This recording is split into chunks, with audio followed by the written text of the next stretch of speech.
আজকের গল্পের লেখক সৈকত বন্দ্যোপাধ্যায়। গল্পটি যে বইয়ে আছে তার নাম ছয়ে রিপু। এই বইয়ের 6টি গল্পের প্রত্যেকটিকে লেখক একটি ঋতু এবং একটি রিপুর সাথে যুক্ত করেছেন। ঋতু বলতে লেখক সমাজ সচেতন, ঐতিহাসিক, অলৌকিক ইত্যাদি স্থির করেছেন। বর্তমান গল্পটির ঋতু সমাজ সচেতন এবং রিপু লোভ। গল্পের নাম সুনাগরিক রঞ্জন দত্তর মৃত্যুর দিন। গল্প পড়ছি অমিতাভ। গল্প শুরু করার আগে একটি বিখ্যাত উক্তির অনুসরণে একটি ধর্তাই উক্তি ব্যবহার করা হয়েছে। মূল উক্তিটি রামকৃষ্ণের, রামকৃষ্ণ কথামৃততে পাওয়া যাবে। পাল্টে নেওয়া উক্তিটি এই রকম: তোমাদের কলকাতার লোকের ওই এক, কেবল লেকচার দেওয়া আর দাগ কেটে কেটে বুঝিয়ে দেওয়া। এইটা সত্য, ওইটা তম, এইটা হিংসা, ওইটা অবিচার। আপনাকে কে বোঝায় তার ঠিক নাই, তুমি বুঝাবার কে? এবার তাহলে গল্প শুরু। নিজের মৃত্যু সংবাদটা রঞ্জন প্রথম পেল ডাক্তার রায়ের চেম্বারে। তখন গুচ্ছের ভিড়, তার মধ্যে ডাক্তারের চেলা রঞ্জনকে ডেকে বলল, নতুন এমআর তো, যান ভিতরে যান, 2 মিনিটের বেশি নেবেন না। টাইটা একটু ঠিক করে নিয়ে ভিতরে ঢুকতে যাবে, তখনই টুং করে মেসেজটা এলো। অজানা নম্বর, তাতে একটা অদ্ভুত কথা লেখা, চন্দনপাড়ার হোটেলে খুন রঞ্জন দত্ত। এইটুকুই। খুবই তাজ্জব বার্তা, কারণ তারই নাম রঞ্জন দত্ত, আর চন্দনপাড়ার হোটেলে উঠেছেই বটে। কারো ইয়ার্কিই হবে, তাই মনে রাখার কোনো কারণ ছিল না। তার উপর কিছু ভাবার আগেই ডাক্তারের চেলা বলল, যান যান, আর কত সময় নেবেন? ব্যাস, ওইখানেই ইতি। ডাক্তারের সঙ্গে অবশ্য 2 মিনিটের মামলা। পেনটেন দিয়ে এলো আর কিছু স্যাম্পল। ওরা অতিরিক্ত কিছু চান টান, কিন্তু মহিদ্দা বলেছে সেটা আলাপ পরিচয় বাড়লে। কত বাড়লে কে জানে। মহিদ্দার সঙ্গে একবার কথা বলবে নাকি ভেবে ফোনটা বার করতেই মেসেজটা আবার নজরে এলো। কেই মস্করাটা করলো কে জানে। নতুন চাকরি, নতুন নম্বর, কোম্পানি কালই দিয়েছে, কারো জানার কথা না। তার উপর চন্দনপাড়ায় চলে এসেছে তো কাউকে না বলে হুট করে। এই কোম্পানিতে এইরকম করেই স্বাগত জানায়, হতে পারে হয়তো কর্পোরেট কালচার, কে জানে। মনটা একটু খচখচ করে, কিন্তু পরের ভিজিট ডাক্তার হাবিবুর রহমানের কাছে। সেটা নাকি বাজারের দিকে। কোন দিকে খোদায় মালুম, সেদিকে আগে যাওয়া যাক। লোকজনকে জিজ্ঞাসা করতেই বলে, এই তো সামনে। কিন্তু ঠোক্কর খেয়ে পৌঁছতে পৌঁছতে পাক্কা 1/2 ঘন্টা। যত সব পাড়া গেঁয়ে কারবার। হুড়ুম দাড়ুম করে ডাক্তারের চেম্বারে ঢুকে রঞ্জন অবাক। ঘর সম্পূর্ণ ফাঁকা। চেয়ারে এক মহিলা বসে টিভি দেখছেন। তিনি চোখ না ঘুরিয়েই বলেন, ডাক্তারবাবু নেই এখন। কোথায় গেছেন? মহিলা না ঘুরেই বলেন, আজ আর পাওয়া যাবে না, মন্দিরতলার হোটেলে খুন হয়েছে, ডাক্তারি পরীক্ষার জন্য পুলিশ ডেকেছে। মন্দিরতলার হোটেলে মানে? মহিলা বিস্ময় দেখে এবার ঘুরে তাকান। ও, এমআর নতুন নাকি, জানেন না? টিভিতেও তো দেখাচ্ছে। টিভির দিকে এতক্ষণে নজর যায় রঞ্জনের। স্থানীয় কেবলে উত্তেজিত গলায় কী সব বলছে, আর তার হোটেলেরই ছবি দেখাচ্ছে। নিচে গোটা গোটা অক্ষরে লেখা, চন্দনপাড়ায় মন্দিরতলার হোটেলে মেডিকেল রিপ্রেজেন্টেটিভ খুন, নিহতের নাম রঞ্জন দত্ত। মানে? রঞ্জন চমকে যায়। এই ছোট্ট চন্দনপাড়ার ছোট্ট একটা হোটেলে কজন এমআর এসেছে একদিনে, যাদের নাম রঞ্জন দত্ত? হুড়মুড়িয়ে বেরিয়ে পড়ে দরজা দিয়ে। মহিলা টিভি দেখতে দেখতেই বলেন, নামটা বলে যান। বলবে কিনা বুঝতে পারে না রঞ্জন। থাক, তার চেয়ে মহিদ্দাকে একটা ফোন করা যাক। চাকরির প্রথম দিনেই এ তো আচ্ছা কেলেঙ্কারি। রাস্তায় বেরিয়েই ফোনটা করে। ধুত্তেরি, সুইচড অফ। এদিকে নেটওয়ার্ক অবশ্য খুব খারাপ। আবার চেষ্টা করে, না, বন্ধ। কি করা যায় এখন? কিছু না ভেবেই রঞ্জন হোটেলের দিকে হাঁটতে থাকে। ব্যাপারটা কি একবার দেখার দরকার আছে। হোটেলের সামনে ভিড়, খুব বেশি না, জনা 10-12 হবে। পুলিশ সামনে লাঠি উঁচিয়ে দাঁড়িয়ে। সামনে যেতেই ভুঁড়িওয়ালা কনস্টেবল বলে, ওদিকে যাওয়া যাবে না, বন্ধ আছে। আমি এই হোটেলেই উঠেছি। অ, কেষ্টা, এনাকে ভিতরে নিয়ে যা। কেষ্টা নামের একটি ছেলে, পরনে স্যান্ডো গেঞ্জি আর লুঙ্গি, ভিতরে নিয়ে যায় রঞ্জনকে। এ কি পুলিশ? কে জানে, পাড়া গাঁয়ের কারবার। রিসেপশনে যে হোঁতকা লোকটা বসেছিল কাল, সে আর নেই। তার জায়গায় একজন ইউনিফর্ম পরা পুলিশ, বয়স্ক, চোখে চশমা। কি ব্যাপার? ইনি হোটেলে থাকেন বলছে, কেষ্টা বলে। থাকেনের সঙ্গে বলছে, কথার কি ছিরি। কোন রুম? 6 নম্বর, দোতলায়।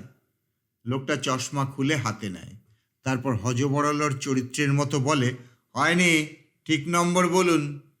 6ই তো। লোকটা শুনে খুবই বিরক্ত হয়। একটা নম্বরও মনে রাখতে পারেন না? এই কেসটা, যা তো, ভিতর থেকে খাতাটা নিয়ে আয়। এ আবার কি? নম্বর মনে না রাখার কি হলো? যা হোক, কেসটা চলে যায়। পুলিশ বলে, নাম? রঞ্জন দত্ত। আপনার নাম রঞ্জন দত্ত?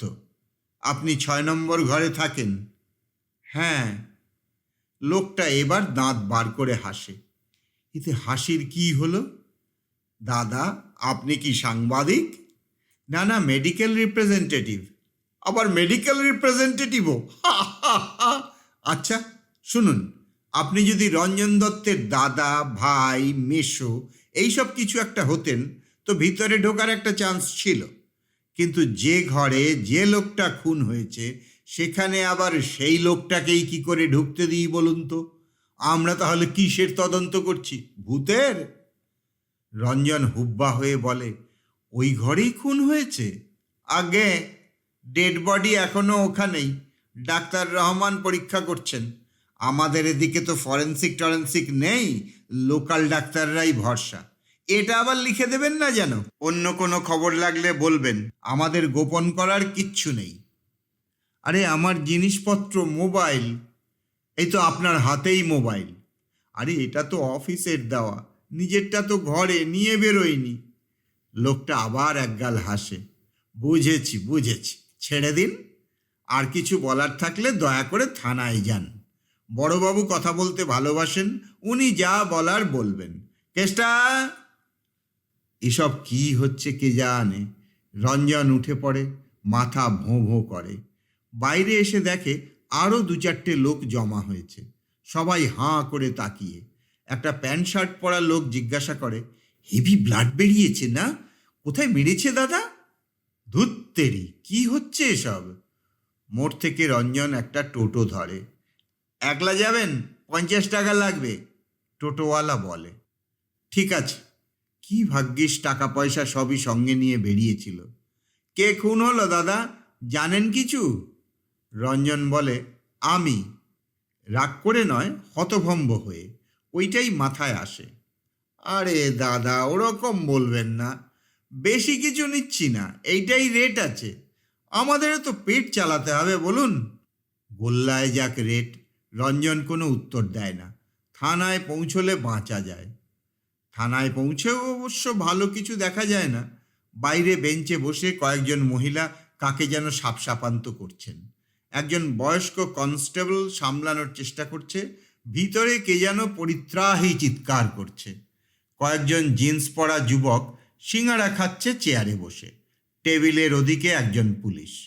রঞ্জনকে দেখতেই পায় না কেউ। রঞ্জন বলে, শুনছেন? সিঙাড়ায় এক কামড় দিয়ে পুলিশ বলে, কি চাই? মোবাইল চুরি হলে ওদিকে ফর্ম আছে, চুরি লিখবেন না, হারিয়ে গেছে বলে ফিল আপ করে দিন। ডায়েরির কপি দিয়ে দেব, আধ ঘন্টা লাগবে। নম্বর রেখে যাবেন, মোবাইল উদ্ধার হলে জানিয়ে দেওয়া হবে। শুনে জিন্স পরা এক যুবক খ্যাক খ্যাক করে হাসে। স্যার, মোবাইলই তো চুরি হয়েছে, নম্বরটা কিসের দেবে? কী সব তামাশা চলছে চারদিকে? রঞ্জন বলে, না না, মোবাইল না, একটু বড়বাবুর সঙ্গে দেখা করার ছিল। পুলিশ ভুরু কুঁচকে বলে, একবারে বড়বাবু? কি ব্যাপার? একটু জরুরি, প্লিজ। বড়বাবু হবে না, লোকটা গজগজ করতে করতে বলে। এখন সবই জরুরি। যান, মেজবাবু ওই ঘরে সোজা চলে যান। রঞ্জন তাই করে। মেজবাবু এক তরুণ, বসে বসে খবরের কাগজ পড়ছিলেন, খেলার পাতা। রঞ্জনকে দেখেই কাগজ নামিয়ে রেখে জিজ্ঞাসা করেন, কি ব্যাপার? রঞ্জন কি করে বলবে ব্যাপারটা বুঝতে পারে না। একটু আমতা আমতা করে বলে, দেখুন, আমার নাম রঞ্জন দত্ত, মেডিকেল রিপ্রেজেন্টেটিভ। শকুন্তলা হোটেলে ছিলাম, মন্দিরতলায়। পুলিশ তদন্ত করছে, শেষ হলেই ঘরে ফিরতে পারবেন। এই নিয়ে আমাকে কমপ্লেন করে কিছু হবে না। তা না, সেটা সমস্যা না, রঞ্জন ঢোক গিলে বলে। আসলে আমি ওখানে গিয়েছিলাম, পুলিশ বলল আমিই খুন হয়েছি। মেজবাবু খুব চমকে গিয়ে বলেন, মানে? মানে আমি রঞ্জন দত্ত 6 নম্বর ঘরে ছিলাম, পুলিশ বলল। মেজবাবু ভুরু কুঁচকে তাকান, কি ভাবেন কে জানে, হঠাৎই চিৎকার করে বলেন, রতন! টেবিলে বসা পুলিশ ওখান থেকেই উত্তর দেয়, আসবো স্যার? না, একটু বড়বাবুকে খবর দাও। উনি তো বিজি আছেন স্যার, চুরির কেসে যেটাকে আনলাম আজ তাকে পেঁদাচ্ছেন, আওয়াজ শুনছেন না? এবার তুমি গিয়ে পেঁদাও একটু, বড়বাবুকে একবার আসতে বলো। একটু বাদে বড়বাবু আসেন, রুমালে মুখ মুছতে মুছতে। তিনি একজন গোঁফওয়ালা হোমরা চোমরা ব্যক্তি। মেজবাবু বাইরে বেরিয়ে কি সব যেন বলেন। বড়বাবু ভিতরে ঢুকে চেয়ারে বসে রঞ্জনকে বলেন, আপনি বলছেন আপনি রঞ্জন দত্ত? হ্যাঁ। 6 নম্বর ঘরে থাকতেন? কাগজপত্র কিছু আছে? এই ড্রাইভিং লাইসেন্স, আধার, এইসব কিছু? ড্রাইভিং লাইসেন্স তো নেই, আধারটা কালকে হোটেলে জেরক্স করতে নিয়েছিল, ওদের কাছেই পাওয়া যাবে। শুনুন, বড়বাবু বলেন, আপনাকে কটা প্রশ্ন করি, যদি কিছু মনে না করেন। নিশ্চয়ই নিশ্চয়ই। সূর্য কোন দিকে ওঠে? এটা কি হচ্ছে রঞ্জন বুঝতে পারে না। মানে? উত্তর দিন, দরকার আছে। পূর্ব দিকে। পশ্চিমবঙ্গের রাজধানী কি? কলকাতা। কিন্তু কাকের বাসায় কে ডিম পেড়ে যায়? কোকিল। কিন্তু প্লিজ শুনুন, বড়বাবু বলেন, এইসব কেসে আমাদের ম্যানুয়ালে বলা আছে প্রথমে সাইকিয়াট্রিক ইভ্যালুয়েশন করতে হবে, কিন্তু সে আর এই পাড়া গাঁয়ে কোথায়? রহমান ডাক্তার তো খুনের তদন্ত করছে, ফরেন্সিক, সাইকিয়াট্রি সব একসঙ্গে করবে কি করে? তাই আমি একটু করে নিলাম। সবই তো ঠিকঠাক বললেন। প্লিজ, রঞ্জন বলে, আমি পাগল না, চাকরি করতে এসে কিসে ফেসে গেলাম বলুন তো? না না, বড়বাবু বলেন, আমি আপনাকে সম্পূর্ণ বিশ্বাস করেছি, মানে পাগল না এই পার্টটা। তবে তাতে একটা সমস্যা আছে, সেটা হলো পাগল যদি না হন তাহলে আপনি ধূর্ত, জোচ্চোরও হতে পারেন। এসব হচ্ছেটা কি? না না, প্রায় কাঁদো কাঁদো হয়ে রঞ্জন বলে, আমি জোচ্চোর টোচ্চোর না। আরে নাও হতে পারেন, আপনি হয়তো খুব সৎ, ওটা আমাদের মেজবাবুর ধারণা মাত্র। ওনার ধারণা আপনি একটা দুষ্টু চক্রের সঙ্গে যুক্ত। কেন জানেন? হতভম্ব হয়ে রঞ্জন বলে, কেন? কারণ আপনাকে আইডেন্টিফাই করার কোনো উপায় নেই। আপনার কাছে আধার নেই, পাসপোর্ট নেই, লাইসেন্স নেই। আপনি বলছেন হোটেলে রাখা আছে, কিন্তু হোটেলের রিসেপশনিস্ট আজ থেকেই বেপাত্তা। হতেই পারে আপনি একটা কুকর্ম করতে এসেছেন আইডেন্টিটি লুকিয়ে। রঞ্জনের বাক্য প্রায় বন্ধ হয়ে যায়। এগুলোর মানে কি? চাকরি করতে সত্যিই কিসে ফেঁসে গেলাম? মুখ ফুটে শুধু দুটি শব্দই বেরোয়, কি কুকর্ম? দেখুন, বলেন বড়বাবু, কি কুকর্ম সেটা তো তদন্ত সাপেক্ষ, আর তদন্ত করতে হলে তো আপনাকে গ্রেপ্তার করতে হয়। গ্রেপ্তার? এরকম করা যায় নাকি? রঞ্জন টের পায় ভিতরে ভিতরে ঘামতে শুরু করছে, বুঝতে পারে না কি বলবে। বড়বাবু বলেন, কিন্তু আরেকটা কাজ করতে পারেন। আপনি তো মেডিকেল রিপ্রেজেন্টেটিভ, অফিস থেকে আইডেন্টিফিকেশন এনে দিন, আপনাকে ছেড়ে দেবো, সিম্পল। উফ, তাই বলো মোহিতদা। রঞ্জন ভাবে আগেই ফোন করা উচিত ছিল, তালে গোলে কি করে যে ভুলে গেল। তড়িঘড়ি পকেট থেকে বার করে ডায়াল করে, কিন্তু না, ফোন এখনো বন্ধ। কি হবে তাহলে? ফোনটা আমাকে দিন তো, বড়বাবু বলেন আনলক করে। তার মানে কি? ওতে জয়তীর সঙ্গে কিছু মেসেজ আছে কি? না না, এটা তো অফিসের ফোন। কি হলো, দিন, বড়বাবু বলেন। আপনার প্রাইভেট কিছু পড়ব না আপাতত, পরে অবশ্য তদন্ত হলে। এটা অফিসের ফোন। তাহলে তো মিটেই গেল। রঞ্জন ফোনটা বাড়িয়ে দেয়। বড়বাবু কল লিস্ট খুঁটিয়ে দেখেন, আর মেসেজ টেসেজ। বাবা, সকালে মৃত্যু সংবাদও পেয়েছেন তো দেখছি। কে দিল? আমি চিনি না। ঠিকই তো, চিনবেন কি করে? এরা কি রঞ্জনকে বিশ্বাস করছে না? সে তো দেখাই যাচ্ছে, কিন্তু একটুও করছে না। আর এই মোহিত দত্ত, সকাল থেকে 3টে কল। ইনি কে? আমার বস। ফোন বন্ধ কেন? এ তো আচ্ছা ঝামেলা। সেটা রঞ্জন কি করে জানবে? অফিসে আর কেউ নেই? ছোট বস, মেজো বস, এই আমাদের থানায় যেমন বড়বাবু, মেজবাবু, এই আর এক কেলো। এটা যে রঞ্জন কি করে বোঝায়? দেখুন, এটা আমার নতুন অফিস। কত নতুন? কালই জয়েন করেছি, আর একেবারে নববধূ তো। বড়বাবু খ্যাক খ্যাক করে হাসেন। পরিষ্কার বোঝা যায় একটা কথাও বিশ্বাস করছেন না। আর বলুন, আর কি?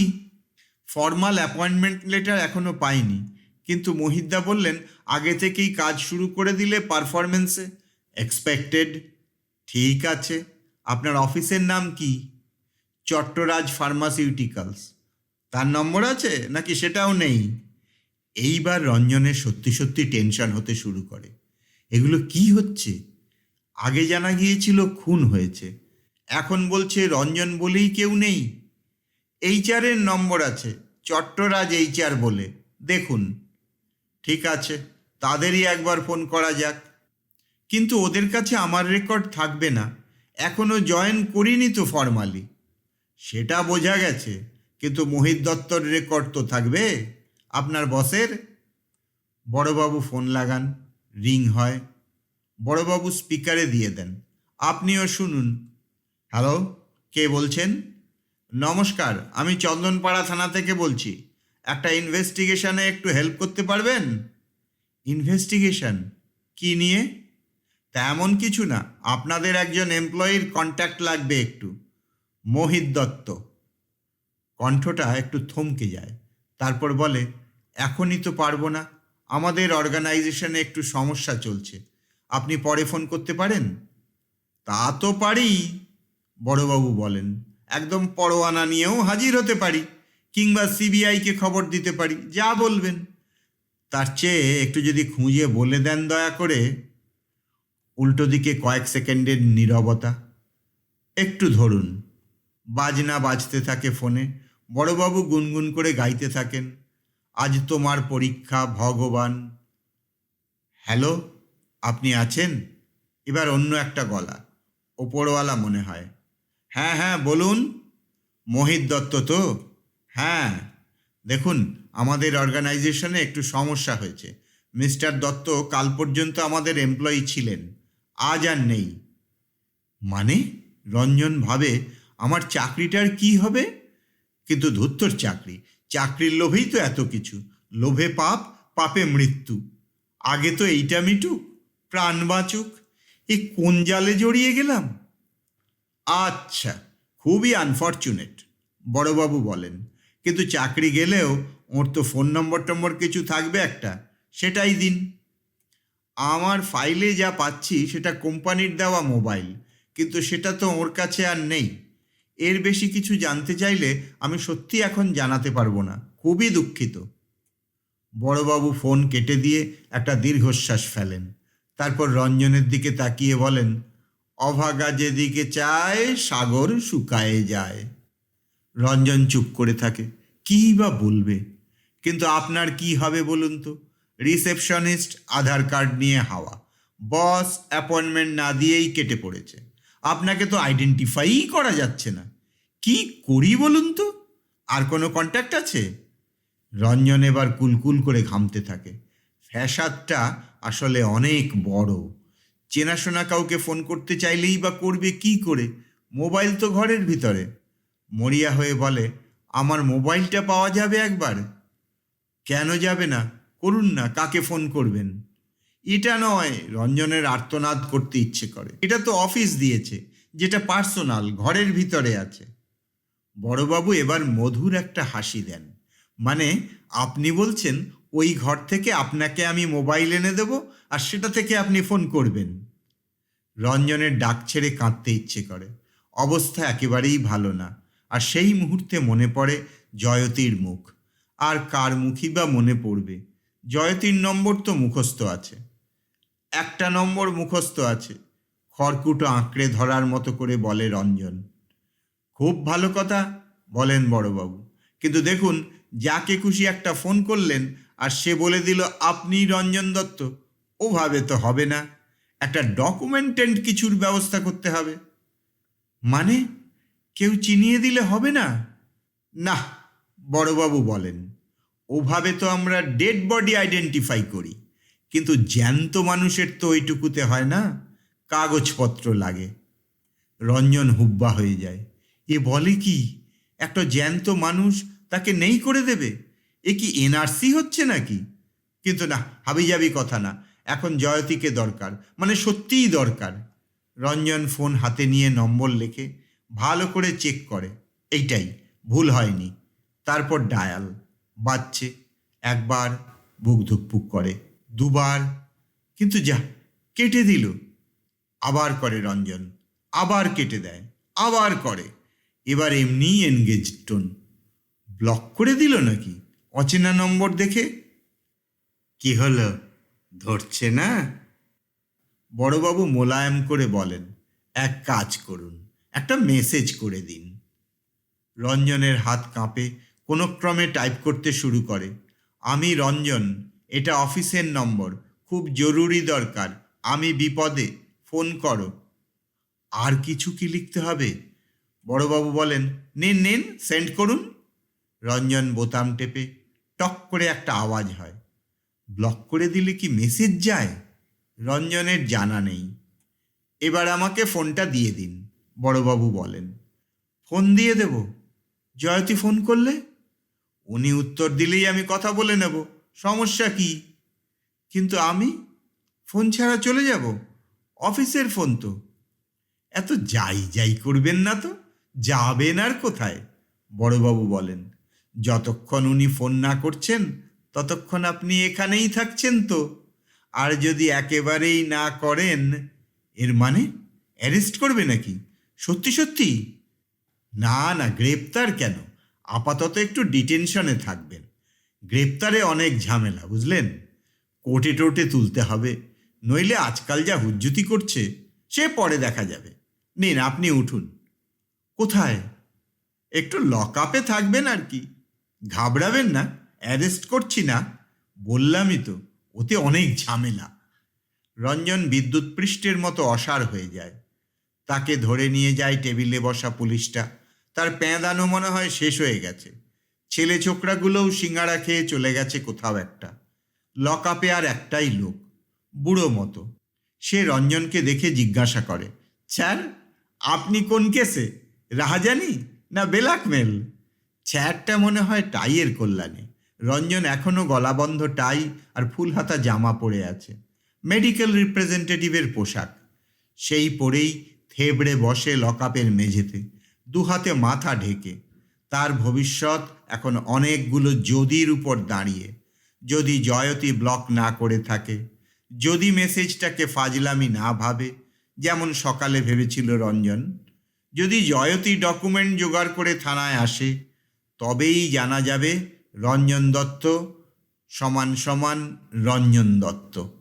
অঙ্কে একে বলে আইডেন্টিটি, যার জন্য কোনো প্রমাণ লাগে না, কিন্তু মানুষের হলে লাগে।